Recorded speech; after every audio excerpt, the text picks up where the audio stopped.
Hello everybody, welcome back to my channel Keerthika's kitchen. ఈరోజు వీడియోలో recipe వచ్చేసి పూర్ణం బూరెలండి.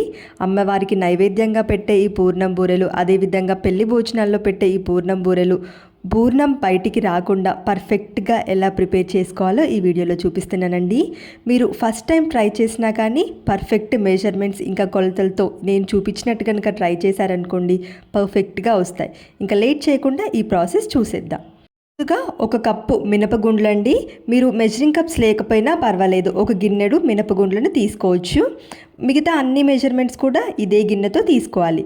ఇంకా నెక్స్ట్ వచ్చేసి ఒక గిన్నెడు రైస్ తీసుకోవాలండి. నేను ఇక్కడ సోనా మసూరి బియ్యం వేశాను. మీ దగ్గర కంట్రోల్ రైస్ ఉంటే అవైనా వేసుకోవచ్చండి. వీటిని చక్కగా 4-5 గంటల పాటు నాననివ్వాలి. ఇప్పుడు నేను మీకు 5 గంటల తర్వాత చూపిస్తున్నానండి. పప్పు బియ్యం రెండు కూడా నానిపోయి ఉంటాయి. వీటిని ఇప్పుడు పక్కన పెట్టేసి మనము పప్పు నానపెట్టుకోవాలి. పూర్ణం కోసం ఏ కప్పుతో అయితే మినపప్పు తీసుకున్నామో అదే కప్పుతో 1 కప్పు పచ్చి శనగపప్పు తీసుకోండి. పప్పు మరీ ఎక్కువగా నానపెట్టాల్సిన అవసరం లేదండి. 1 గంట నానపెడితే సరిపోతుంది. శనగపప్పు త్వరగానే నానిపోతుంది. వీటిని శుభ్రంగా వాష్ చేసి 1 గంట పాటు నానపెట్టండి. 5 గంటల ముందు నానబెట్టిన ఈ పప్పు బియ్యాన్ని శుభ్రంగా ఒక 2 నుంచి 3 సార్లు వాష్ చేసుకొని మిక్సీలో వేసేసుకొని ఇలా గ్రైండ్ చేసుకోవాలండి. నేను ఇక్కడ చూపిస్తున్నాను చూడండి, కన్సిస్టెన్సీ మరీ పల్చగా కాకుండా రిబ్బన్ కన్సిస్టెన్సీ వచ్చే విధంగా రుబ్బుకోవాలండి. మరి నీళ్ళు ఎక్కువ పోసేసి జారుగా కాకుండా ఇలా కొంచెం చిక్కగానే గ్రైండ్ చేసుకోవాలండి.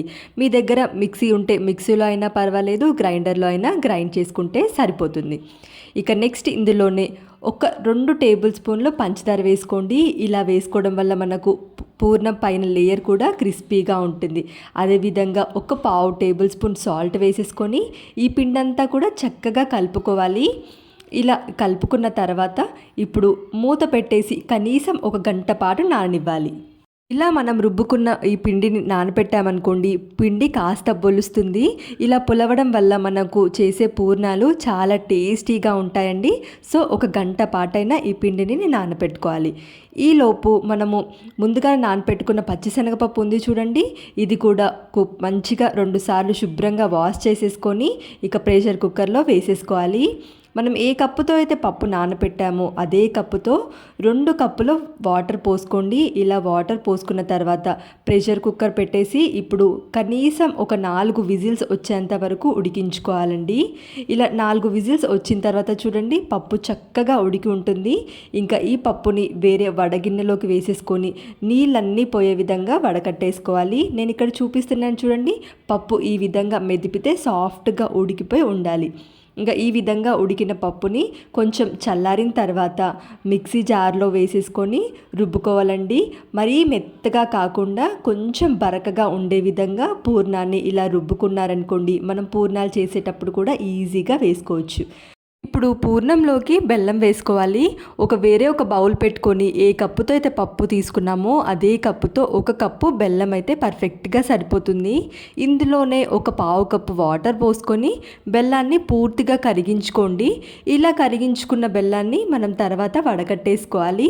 ఇలా చేసుకోవడం వల్ల మనకు బెల్లంలో ఏమైనా నలకలు ఉంటాయి చూడండి, ఆ నలకలు కూడా పోతాయి. మనకు పూర్తిగా కరిగిన బెల్లాన్ని ఇలా వడకట్టేసుకోవాలి. నేను ప్రెషర్ కుక్కర్లో ఈ పప్పును కూడా ఉడికిస్తాను కాబట్టి డైరెక్ట్ ప్రెషర్ కుక్కర్లోనే వడకట్టేసుకొని మనము దీన్ని సిలిండర్ పైన పెట్టేసి ముందుగా గ్రైండ్ చేసి పెట్టుకున్న ఈ పప్పు పూర్ణం కూడా ఇందులో వేసేసి దగ్గరగా అయ్యేంత వరకు కలుపుతూ ఉడికించుకోవాలి. నెక్స్ట్ ఇందులోనే మంచి ఫ్లేవర్ కోసం ఇలాచీ పౌడర్ 1 టేబుల్ స్పూన్ వేసుకోండి. ఇందులో ఇలాచీ పౌడర్ వేసుకున్న తర్వాత ఎండు కొబ్బరి పొడి, నేను ఇక్కడ షాప్ నుంచి తీసుకొచ్చిన డెసికేటెడ్ కోకోనట్ పౌడర్ వేసానండి. మీ దగ్గర అది లేదనుకోండి, మామూలుగా ఎండు కొబ్బరిని కూడా మిక్సీ పట్టేసుకొని వేసేసుకోవచ్చు. ఇలా ఎండు కొబ్బరి పొడి ఒక 2 టేబుల్ స్పూన్లు వేసుకుంటే సరిపోతుంది. ఇది దగ్గరగా అయ్యేంత వరకు కలుపుతూ లో టు మీడియం ఫ్లేమ్లో పెట్టుకొని ఉడికించుకోవాలి. చూడండి, ఈ విధంగా రౌండ్ బాల్ అయ్యేంత వరకు ఉడికించుకుంటే సరిపోతుంది. పూర్ణం పూర్తిగా చల్లారిన తర్వాత కొంచెం కొంచెంగా తీసుకొని రౌండ్ బాల్స్గా చుట్టేసుకుంటే మన పూర్ణం రెడీ అయిపోతుంది. ఈ విధంగా అన్ని బాల్స్ చుట్టేసుకొని పక్కన పెట్టేసుకోవాలి. ఇంకా నెక్స్ట్ మనము ముందుగానే నానపెట్టాం కదా పిండి, ఇందులో కూడా ఒక చిటికెడు బేకింగ్ సోడా వేయండి. మరీ ఎక్కువ అవసరం లేదు, జస్ట్ ఒక చిటికెడు బేకింగ్ సోడా వేసి ఇక పూర్తిగా ఒకసారి మళ్ళీ బాగా కలుపుకోండి. ఈ విధంగా కలుపుకున్న తర్వాత ఇంకా మనం ముందుగానే ప్రిపేర్ చేసుకున్న పూర్ణంని స్పూన్తో ఇలా ఒకసారి బాగా స్ప్రెడ్ చేసేసుకోండి. వేసుకోండి. మీకు చేయితో కనుక ప్రాక్టీస్ ఉంటే అలా అయినా వేయొచ్చు. లేదు మీరు బిగినర్స్ అనుకోండి, ఒకవేళ మీకు రావట్లేదు చేత్తో అనుకుంటే మాత్రం ఇలా స్పూన్తో వేసేసుకుంటే ఈజీగా వస్తుంది. ఫస్ట్ రాకపోయినా ఇలా ప్రాక్టీస్ చేస్తుంటే మీకు అలవాటైపోతుందండి. స్పూన్తో వేయడం చాలా ఈజీగా, మీరు ఫస్ట్ టైం ట్రై చేసినా కానీ ఇలా స్పూన్తో వేశారనుకోండి ఈజీగా వస్తుంది. వేసిన వెంటనే కదల్చకుండా బాగా ఫ్రై అయిపోయిన తర్వాత ఇలా ఫ్లిప్ చేస్తూ అన్ని వైపులు కూడా చక్కగా కాలే విధంగా మంచి గోల్డెన్ కలర్ వచ్చేంత వరకు ఫ్రై చేసుకోవాలి. వేసిన వెంటనే తిప్పకుండా కొంచెం ఫ్రై అయిన తర్వాత కలుపుతూ అన్ని సైడ్స్ కూడా మంచి రంగు వచ్చేంత వరకు ఫ్రై చేసుకుంటే మన ఎంతో రుచిగా ఉండే పూర్ణం బూరెలు రెడీ అయిపోతాయి. మీరు నైవేద్యంగా కానీ లేదా ఇంట్లో ఏదైనా అకేషన్స్ ఉన్నప్పుడు ఈ విధంగా పూర్ణాలు ట్రై చేశారనుకోండి, ఫ్యామిలీ మొత్తం ఎంజాయ్ చేస్తూ తింటారు. ఈ రెసిపీ కనుక నచ్చినట్టయితే లైక్ చేసి అలానే మరిన్ని ఇంట్రెస్టింగ్ రెసిపీస్ కోసం మన ఛానల్ని సబ్స్క్రైబ్ చేయండి. Thank you for watching.